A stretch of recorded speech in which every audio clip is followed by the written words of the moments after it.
오늘은 2025년 8월 12일 연중 제19주간 화요일입니다. 성부와 성자와 성령의 이름으로 아멘. 마테오가 전한 거룩한 복음입니다. 그때 제자들이 예수님께 다가와 하늘나라에서는 누가 가장 큰 사람입니까? 하고 물었다. 그러자 예수님께서 어린이 하나를 불러 그들 가운데 세우시고 이르셨다. 내가 진실로 너희에게 말한다.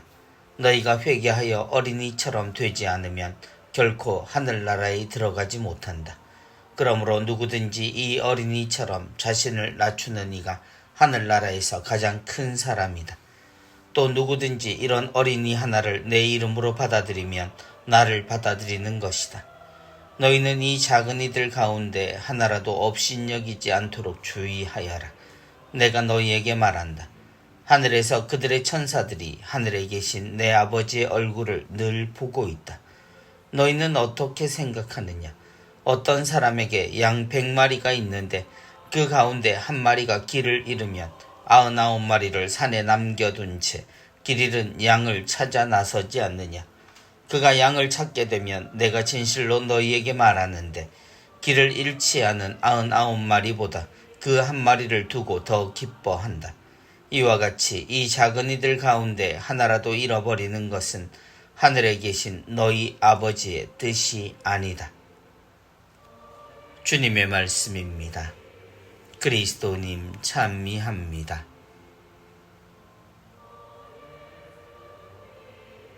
누구든지 이 어린이처럼 자신을 낮추는 이가 하늘나라에서 가장 큰 사람이다.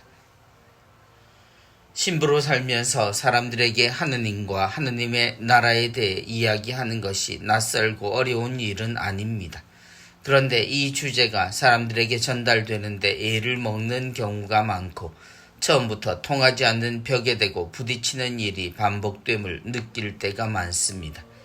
사람들은 모두 하느님의 사랑을 받고 싶어 하며 기도하고 애원하고 결국 영원한 생명으로 향하는 자신의 구원에 대한 소망을 품습니다. 그런데 정작 이를 이루어 주실 주님을 모르는 경우가 허다합니다.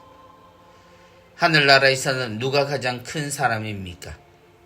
사람들이 생각하는 하늘나라는 좁은 길을 걸어 좁은 문으로 들어가는 고단한 수고가 동반된다라고 생각합니다. 여기에 극단적인 이야기, 곧 바늘구멍이 떠오르는 희박함을 예수님이 함께 계실 때부터 우리는 생각합니다.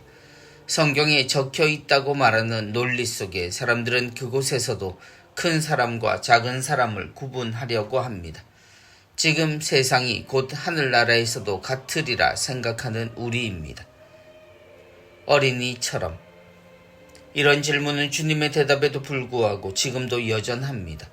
답답함을 느끼는 것은 그 때문이지만 그럼에도 할 수 있는 이야기라고는 주님의 입에서 나온 이야기가 전부입니다. 그리고 그 답은 어린이처럼 이라는 말로 정리됩니다. 우리는 그 어려운 관문을 통과하고 나서도 그곳에서 높은 자리, 큰 사람의 가치를 생각할 때 주님은 하느님 나라는 들어가는 기준도 또 가장 큰 사람의 기준도 하나라는 사실을 가르치십니다. 곧 어린이처럼 되어야 들어갈 수도 있고 그 사람이 가장 큰 사람이라는 말씀을 하십니다. 그렇다면 이 둘은 하나의 기준만이 존재한다는 것을 드러냅니다. 우리가 생각하는 것과 다른 주님의 말씀 속 우리는 오히려 우리가 세상을 어떻게 살고 있는지를 드러내고 맙니다. 사랑이신 하느님을 알지만 정작 우리는 세상에서 큰 사람과 작은 사람을 나누고 우리가 성공이라 부르는 과정과 가치로 하느님과 하느님 나라마저 생각한다는 것입니다.